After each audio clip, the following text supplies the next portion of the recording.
Welcome to Not Milk Never Milk. Subscribe if you're lactose intolerant. You start by making sure Python is installed and Power BI knows where to find it.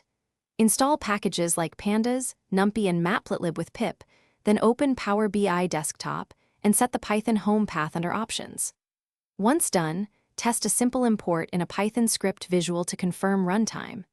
Make sure virtual environments aren't hiding packages from Power BI. If you use one, point Power BI at that VEM's Python. This avoids path mismatches later. Next, create or edit a Python script in Power BI. You can import data via pandas or use Python visuals that accept the dataset frame name provided by Power BI. Write transformation logic in pandas, group, pivot, clean, and return a tidy data frame for Power BI to visualize. Once transformed, use matplotlib or Seaborn to render plots directly. Power BI will capture the image output. Make sure functions are deterministic and avoid interactive widgets. Deterministic code refreshes reliably and integrates with report visuals.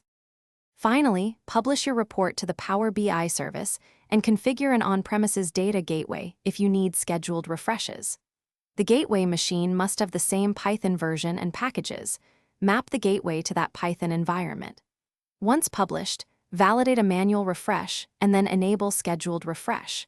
If something goes wrong, check the Python home path in the gateway settings, confirm package versions match your desktop environment, and ensure firewall or network rules aren't blocking gateway calls. This single check resolves most failures. Thanks for watching. If this was helpful, leave a like and consider subscribing. See you next time.